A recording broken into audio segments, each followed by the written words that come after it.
Olá, meus amigos, estamos de volta aqui com esse bate-papo gostoso, que já a primeira parte foi quente, hein? Já terminou com polêmica aqui. Esse vídeo vai ser bloqueado, não é possível, não vai ao ar, não é possível. Então hoje o assunto está mais do que caliente, nas companhias agradáveis aí do professor William Ramalho Feitosa, parceiro de sempre e não menos parceiro, professor Rodolfo Butcher, diretamente dos ares do Rio de Janeiro, de Mangaratiba, no seu conforto de Mangaratiba. Aquarema. Saquarema, no conforto de Saquarema, Rodolfo. Hoje conversando sobre Seu as lições de bangalô. política de Antônio Carlos Magalhães, com a coletânea de frases elaboradas pelo jornalista e amigo Hugo Studart. Terminamos a primeira frase, vamos para a segunda. Vamos para a segunda frase. Então, olha a segunda frase aí. O poder é a maneira de transformar uma ideia em realidade, mas só para quem tem apetite. Quem não tem, pode usufruir das mais diferentes oportunidades de mando que não vai conseguir mandar. Olha que frase interessante. Eu acho que essa frase tem duas partes, né? Ele mesmo parece que separa em duas partes. A primeira, que o poder é a maneira de transformar uma ideia em realidade. E eu concordo com isso. O que você acha disso? Quem quer falar? Quem quer falar primeiro? Fala, William, agora. William, poder é a maneira de transformar uma ideia em realidade? Faz sentido. Também acho. Poder tem a ver também com as pessoas te ouvirem, né? Tem uma coisa assim de, ah, de fazer valer a sua vontade, é claro. Então, de certo modo, tem uma coisa o poder pode ser dialogado, evidentemente, mas na última instância sempre vai ter alguém que dá a palavra final, né? Talvez isso seja o poder que o ACM se referiu aí, né? Quem dá a palavra final. O poder, eu entendo, né? É aquela velha história, né? A justiça sem poder é inócua, né? Quer dizer, se você tem a justiça, mas a justiça não tem o poder para fazer a justiça, ela não funciona, não é? E o poder sem justiça é tirania, né? Então, o poder é a capacidade de agir, a capacidade de empreender, a capacidade de fazer, né? Nesse sentido, se você tiver ideia, mas se você não tiver algum poder para colocar essa ideia em prática, aí realmente ela não atende, não consegue transformar em realidade, né? Essa primeira parte eu concordo mesmo. O que você acha, Rodolfo? Eu uso até as mesmas palavras para dar uma definição, não de poder, mas para dar definição de planejamento para os meus alunos. Aqui, para mim, isso aqui é uma definição excelente de planejamento. E, no entanto, ele trocou a palavra planejamento, colocou a palavra poder aí e deu um sentido bastante interessante, né? Se você não tem no planejamento, se você não tem sangue, né? Não tem sangue naquela, não tem vontade de botar aquela ideia para frente, né? Não vai acontecer. Mas o mais interessante aí, né, o planejamento é exatamente isso: é você pegar uma ideia e fazer ela se tornar realidade. O poder, né, segundo Antônio Carlos Magalhães, é pegar a ideia e fazer ela se transformar em realidade. E se você não tiver sangue também quando você tem o poder, não vai acontecer nada. Isso. Me Aí ocorreu entra. uma ideia aqui, ô Robson, Pois não. que é o fato de que na carreira legislativa, por onde o ACM também passou, né? Ele ficou um bom período aí no executivo, mas também ficou no legislativo. E o legislativo, nós temos um batalhão de gente, né? Dentre os quais alguns que, quando você imagina alguém ocupando um cargo de destaque como esse, né, o de deputado, você imagina que a pessoa está ali dentro do poder, inserida dentro das estruturas de poder do nosso governo. Porém, ele tem que articular com 500 e tralalá deputados, né? Então, acaba sendo um poder ilusório. Ele tem, talvez, o benefício de, sei lá, ter assessores e os mimos que o ser deputado lhe traz, mas não tem a possibilidade de aprovar um projeto, né? Então, tem vários e vários deputados que nunca aprovaram um projeto porque não tem esse poder, né? Para poder fazer alguma coisa acontecer em Brasília, no Palácio dos Bandeirantes ou em qualquer outro lugar, você precisa ter o poder de articular e de honrar os compromissos, de fazer os grupos apoiarem a sua ideia. Talvez seja esse nível de poder que o ACM também esteja se referindo aí. O que vocês acham? Eu acho isso. Você tem que ter apetite, né? Usando a palavra do ACM. Se não tiver apetite, você imaginou lidando com o Senado inteiro, Câmara, com o Congresso, então, 500 pessoas, tem que ter muito apetite para conseguir costurar um acordo. O apetite é a vontade, né? É o querer fazer, né? É não ser o sangue, as pessoas... a palavra sangue. Sangue nos olhos. Sangue nos olhos. Sangue nos olhos, é isso. Sangue nos olhos, né? Os mornos não herdarão o céu, não é assim? Então, você tem que ter o sangue nos olhos, a vontade. Então, acho que o poder e a vontade, né? Talvez o que falte nessa frase aí é a citação da ética, né? Porque você ter poder e você ter apetite, se você não tiver ética, a coisa ficou perigosíssima, né? A história tá cheia de pessoas malignas com poder, apetite para realizar ideias, realizando ideias malignas, né? A história tá cheia disso por aí, né? Então faltou colocar uma ética aí nessa frase. Mas acho que o Antônio Carlos Magalhães achou que assim já estava bom, né? O apetite e poder já tá de bom tamanho, né? Depois o resto a gente conversa.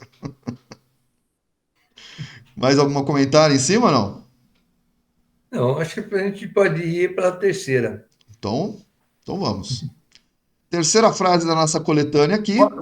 Desculpa, fala o finalzinho da segunda frase. O finalzinho da segunda frase, ele começa assim: o poder é a maneira de transformar a ideia em realidade, né? Se você não tem poder, você não transforma em realidade. A segunda parte da frase mas é só para quem tem apetite.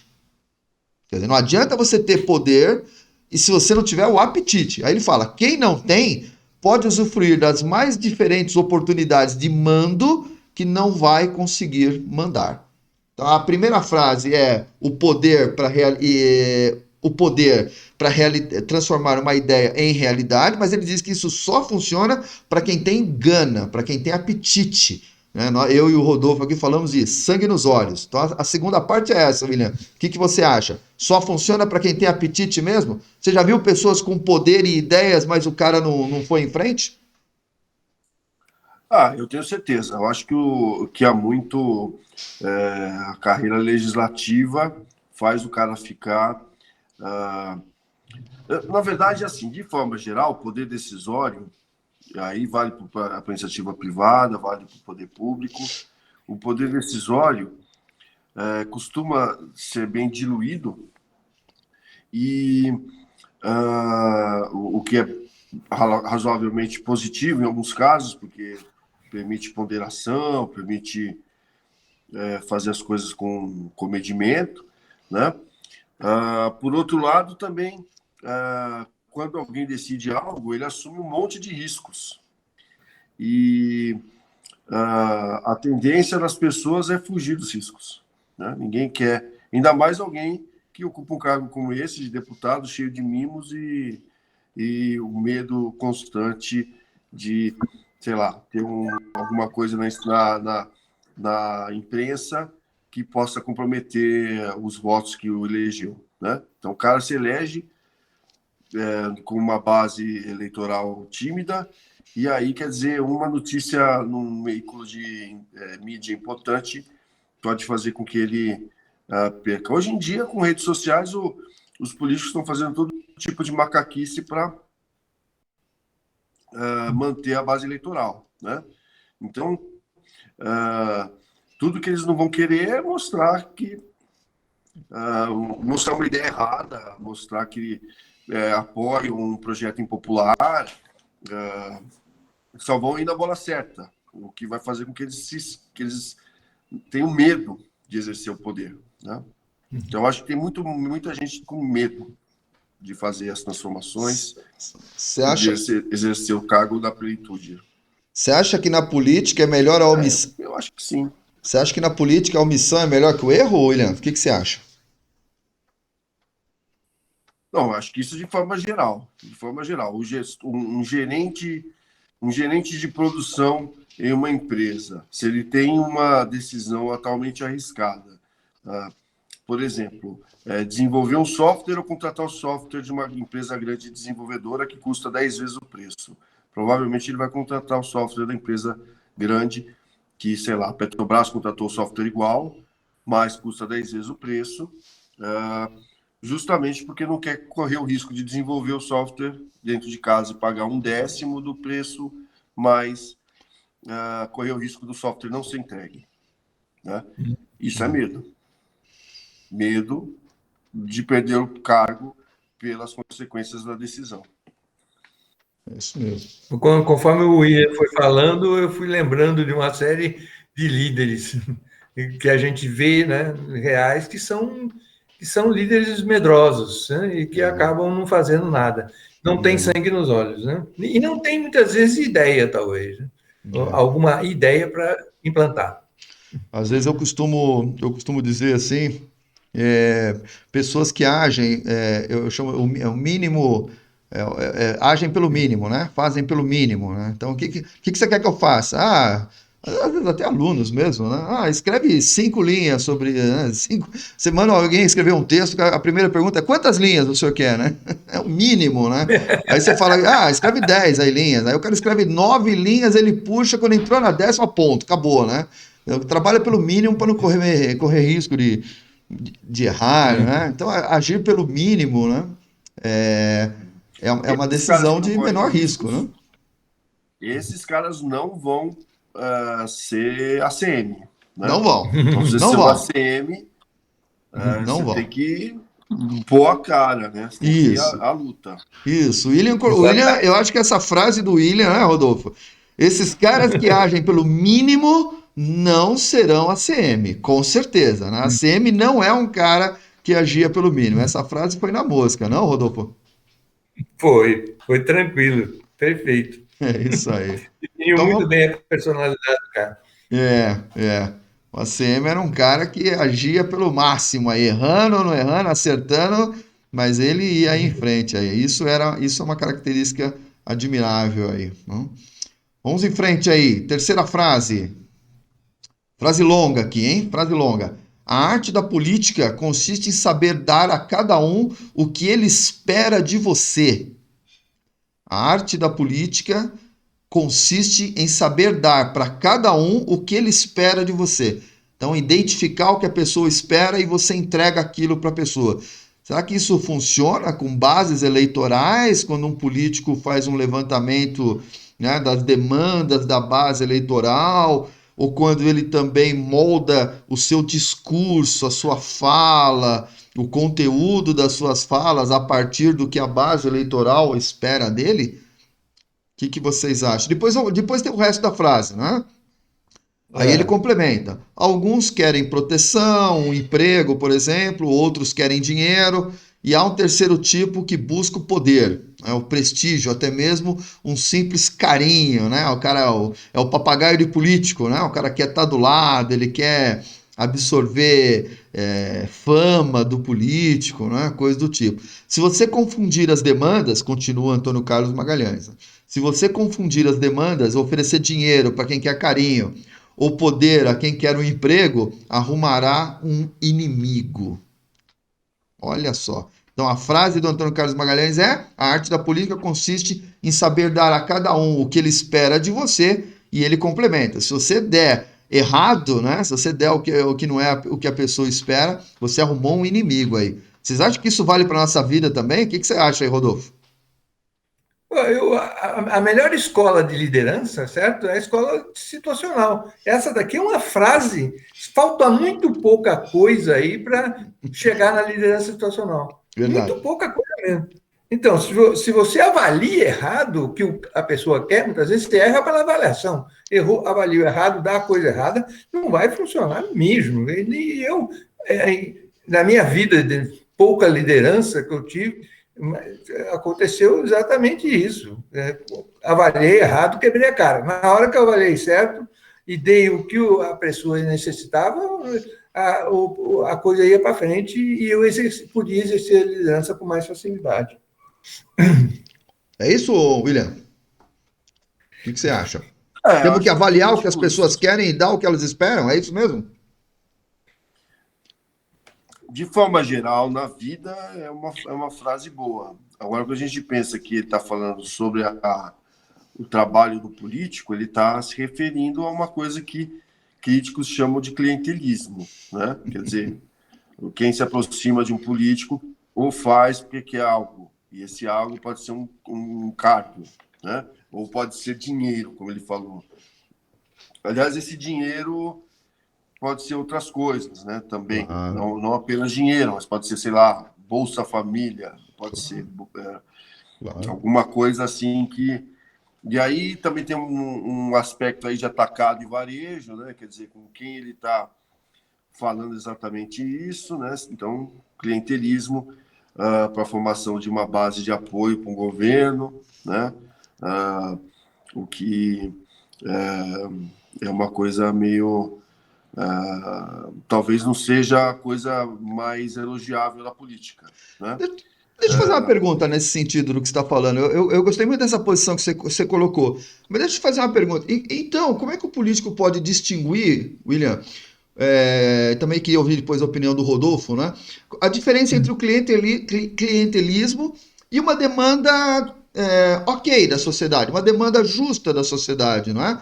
Nesse aspecto, a sociedade sempre elege políticos para que façam alguma coisa para nós, não é? É para isso que elegemos o governo, não? Como é que o político pode distinguir essas coisas numa demanda da sociedade? Até onde vai o clientelismo e até onde vão demandas justas? O que você acha, William? O papel do deputado é falar com alguma carreira, com algum grupo etário, com algum grupo da sociedade. Então, nesse aspecto, ele vai estar sempre de olho no grupo que ele acredita representar, né? Então, sim, ele vai fazer esse clientelismo. É um pouco diferente da ideia clássica de clientelismo, mas sim, ele vai fazer coisas para agradar o seu público. E tendo esse cuidado aí que o ACM falou, né? Quer dizer, vai ter uma liderança regional que tudo que quer tirar uma foto com ele, tudo que quer participar ter acesso às primeiras cadeiras do lugar onde ele vai fazer o discurso, e vai ter outros caras que vão realmente querer favores mais concretos do tipo dinheiro ou poder, né? Eu acho que nesse aspecto é bem correta a frase dele e provavelmente a nossa sociedade talvez não esteja preparada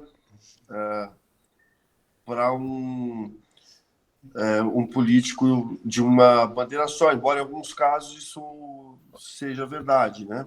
Tem alguns políticos que levantam uma determinada bandeira e assim ficam. E, inclusive, esses políticos, a reforma política que o pessoal tinha colocado, provavelmente iria caminhar mais na linha do clientelismo e menos na linha desses candidatos com bandeira, né? Que normalmente é um cara que tem pouco voto em um monte de lugar, então provavelmente ele não seria eleito nunca. Yeah. Na nossa democracia, como você bem colocou, né? Na nossa democracia, que é uma democracia representativa, então é muito natural que você tenham deputados federais ou vereadores que sejam eleitos para representar determinados segmentos da sociedade, representar as suas demandas, né? Eu comento às vezes com alunos que às vezes criticam quando vem um deputado federal que vai lá fazer um voto mais significativo, um voto mais famoso, e o cara fala, olha, representando os pescadores lá da vila, não sei do que, eu voto sim ou eu voto não, né? E às vezes as pessoas, o cara fica falando isso. Tá, mas é uma democracia representativa, é isso mesmo, né? Quando ele fala, olha, se eu fui eleito por aquela base eleitoral, eu representando os fulanos e tal, voto por, né? Mas o que você acha, Rodolfo? Até onde vai o clientelismo, até onde vão as demandas nessa percepção de identificar o que a pessoa quer e entregar para ela o que a pessoa quer. Isso vale na vida também? Vamos falar de teoria da liderança, certo? A teoria da liderança é nesse sentido, exatamente como coloquei aqui, né, o ACM, mas num sentido de fazer o colaborador crescer, né, a ponto de chegar a não precisar de liderança mais, certo? Quer dizer, ele já sabe, conhece bem o assunto, tem maturidade suficiente para tocar o assunto. E eu fiquei pensando nisso, conforme que você estava perguntando, como é que um político faria isso com relação aos seus comandados? Será que ele teria condições, certo, de exercer uma liderança tão boa que ele entende direito, muito direitinho que os seus, o que ele representa, né? O que as pessoas que ele representa querem, certo? E faz com que elas cresçam, amadureçam as suas ideias de modo a ter uma posição mais correta com relação ao que deve ser feito na sociedade ou na administração pública, por exemplo. Então, nesse aspecto que você está falando, eu percebi aí, veja se eu estou correto, se não tiver, você me corrige. Podemos olhar isso sobre na área de gestão pública, que é o nosso foco aqui, né, ciência política. Claro que podemos trazer isso para a nossa vida, para a iniciativa privada, mas... Então, o que você colocou aí, Rodolfo, sobre duas óticas, não é? Então, identificar demandas e entregar demandas para os seus subordinados. Então, eu imagino um político exercendo um cargo no poder executivo, um secretário de governo, um secretário municipal, ou mesmo um prefeito, o poder executivo, lidando com as demandas dos seus subordinados. Então, usando isso como motivador e coisa do tipo. E o outro lado da moeda é o político no sentido da identificação das demandas da sociedade, da sua base eleitoral. Então, vale a pena, vocês acham que vale a pena fazer essa distinção entre a execução execução não é a palavra correta, a condução do cargo executivo e seus subordinados e a identificação das demandas das suas bases eleitorais. É isso mesmo? É importante fazer essa distinção? O que você acha, Rodolfo? Eu acho que é importante fazer essa distinção, sim. Né? Nesse sentido, certo? De que se você identificar as demandas de quem você representa, responder a elas, né? Mas, ao mesmo tempo, colocar de uma forma que eles possam crescer no sentido de entender o problema, né? E talvez ter, no futuro, um voto melhor, ou, no futuro, ter um desejo melhor. Né? Legal. Então, por exemplo, a gente muitas vezes discute em política coisas muito pequenas. Então, devemos ou não devemos aplicar o dinheiro da nossa administração nesse lugar ou não? Mas aí você está falando de um caso só. E, se você vê a coisa como um todo, certo? É bem diferente, né? E você resolve aplicar o dinheiro ali, mas você esquece das outras demandas que a sociedade tem. E aí, William, você acha que essa frase do Antônio Carlos Magalhães aí de identificar demandas e entregar o que esperam, isso aí é base de discurso eleitoral, já que nós estamos... vocês lembram, eu convido os colegas que estão nos assistindo, quem está nos assistindo, a dar uma olhada no canal, que nós temos alguns vídeos um pouco mais antigos, onde nós três aqui fazemos uma análise dos possíveis candidatos à presidência da República. E na época, isso já faz uns 2, 3 meses mais ou menos, eu me lembro de comentar, não, a campanha eleitoral já tinha começado, né? E ela está em pleno vapor, né? A campanha eleitoral, a definição de candidatos, a definição de alianças políticas, ela está a pleno... Comícios. Hã? Comícios. Opa! Comícios não param nunca, né? Never end, né? Mas... Então, William, uma pergunta que eu te faço, né? Você acha que essa identificação das demandas e a entrega das demandas é isso que faz a base de um discurso de um político? O que você acha? A demanda é por honestidade, então eu tento entregar uma bandeira do combate à corrupção. A demanda é por riqueza pessoal, eu tento entregar uma bandeira de caminhos para a riqueza. A demanda, né? Será que isso aí é a base dos... Tem como fugir disso? O que você acha, William? Não tem. Eu como professor de marketing, né? Opa. Eu acredito nesse raciocínio, né? Eu acho que ele é o raciocínio virtuoso, né? Pressupõe que você vai não determinar ideias a priori, mas você vai ouvir ou tentar interpretar demandas latentes ou demandas reais e urgentes da população, né? Então, e a partir daí construir o seu discurso. Só que pode ser que aí a gente tenha uma questão aí que é o discurso de conveniência e não o discurso de virtude, né? O discurso de fruto de um pensamento real e necessário sobre o que é urgente e o que não é, o que é importante e o que não é. Na verdade, mais do que elencar as coisas que realmente são importantes para uma certa localidade, para o país e tal, talvez o cara fique elencando as coisas que vão agregar mais voto, né? Ontem mesmo eu estava discutindo isso em relação a redes sociais e como os políticos de hoje em dia se comportam, né?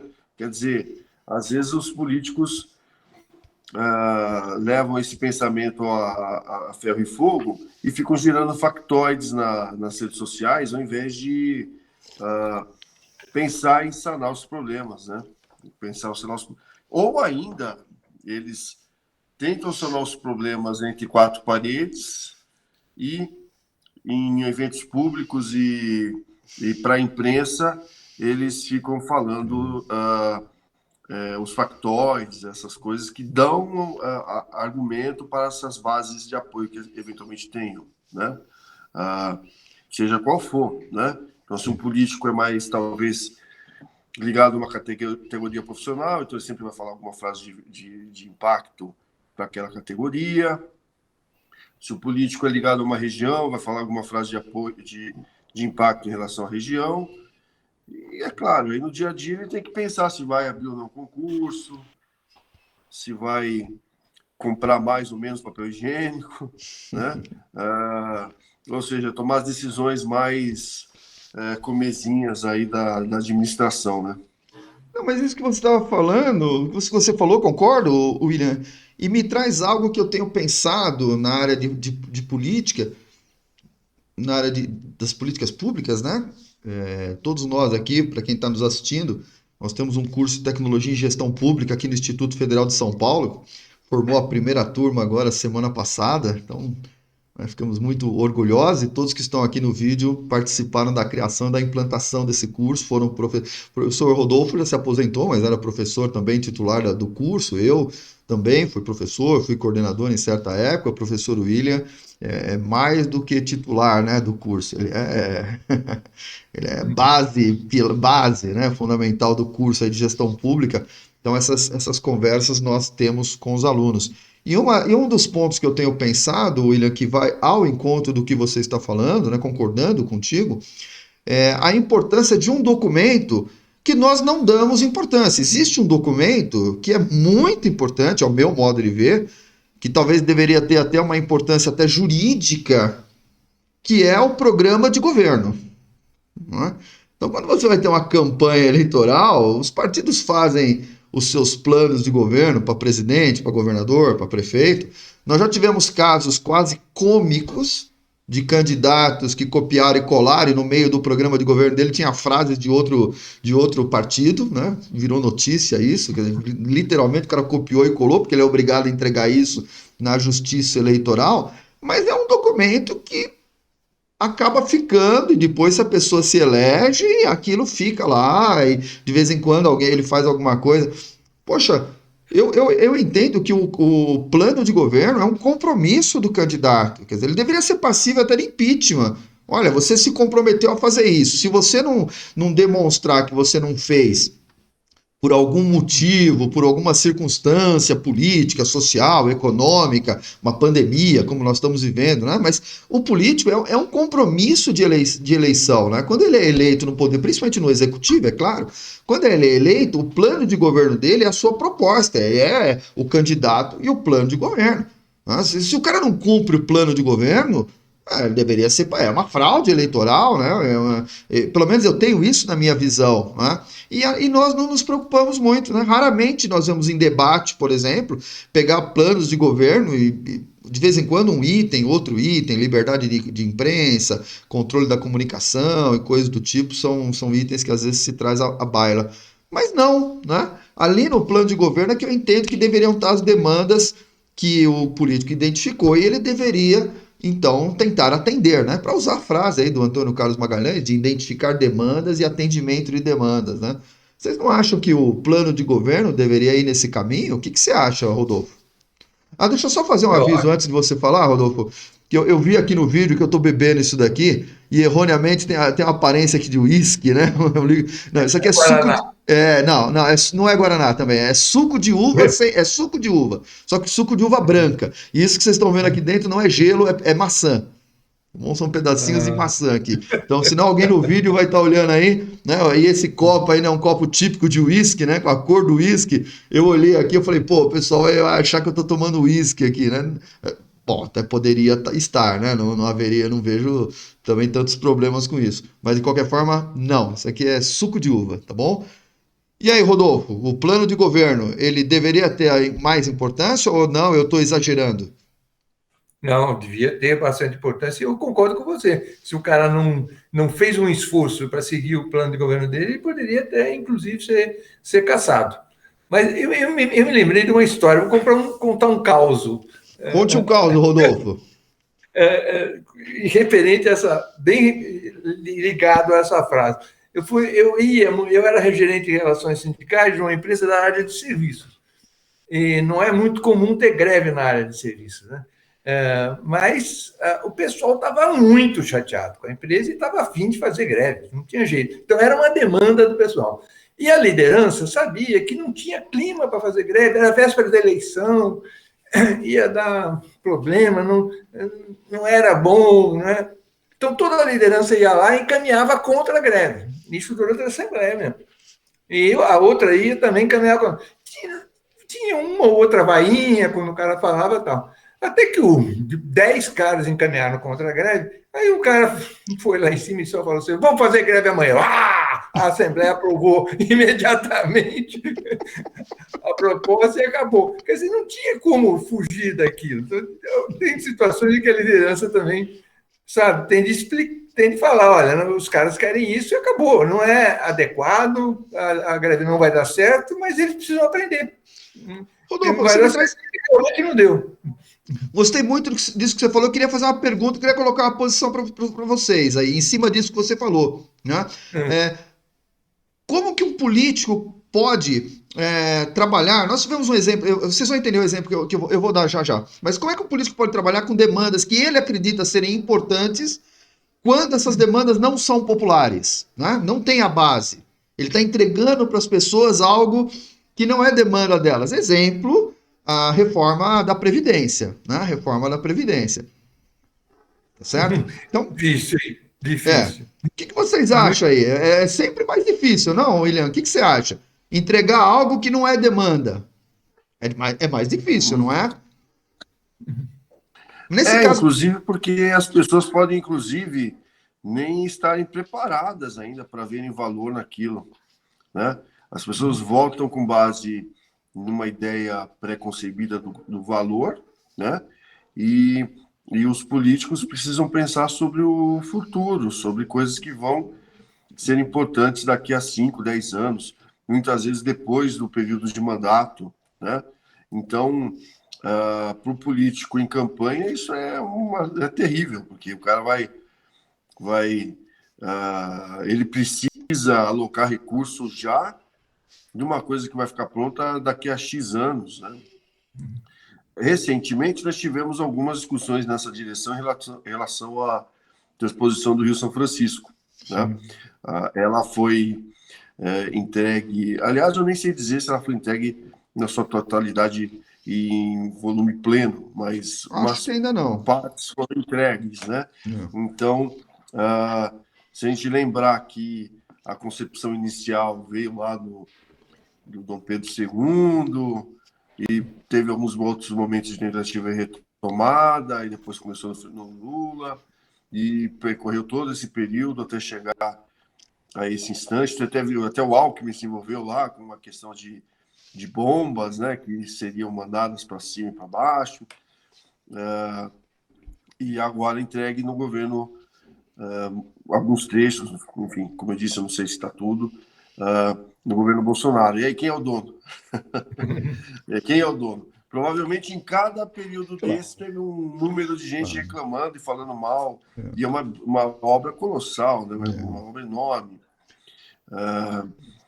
Projetos de Estado, né, William? Projetos de Estado, ferrovia Norte-Sul, submarino nuclear, né? Todos esses projetos de longo prazo, 15, 20 anos, né? São projetos que são de Estado, não são projetos de governo, né? Exatamente. Recebem recursos em grande volume. Se o governo reduz o recurso em um certo momento, vai fazer com que o total de recursos aumente, porque você vai ter que desmobilizar, depois mobilizar de novo, aí tem que mandar embora, contratar de novo.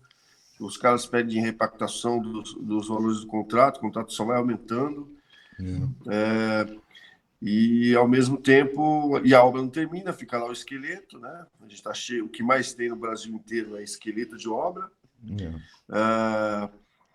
E isso precisa, o horizonte dos projetos precisa se adequar ao horizonte dos mandatos e os momentos de eleição, né? É isso aí. É complicadíssimo. Rodolfo, comentários extra não? Não, tudo bem, estou satisfeito com o que vocês disseram. Você está satisfeito? Então tá bom. Pessoal, vamos dar mais uma paradinha por aqui nessa segunda parte desse bate-papo gostoso aqui, falando um pouquinho sobre ciência política com o finado Antônio Carlos Magalhães e as suas lições compiladas pelo jornalista Hugo Studart. Voltamos em seguida com a terceira parte desse bate-papo. Você nos aguarde, nos acompanhe. Se não é inscrito, se inscreva no canal, deixe seu like. Lembrando que esse canal e esses vídeos não são monetizados. Esse projeto não tem nenhum cunho econômico, ele não tem nenhum rendimento econômico, não tem patrocínio e não são vídeos monetizados, tá bom? Tem o foco simplesmente... Não simples, né? Mas tem o foco primordialmente na cultura e no acolhimento da nossa comunidade de alunos do Instituto Federal de São Paulo. Voltamos já com a terceira parte desse bate-papo.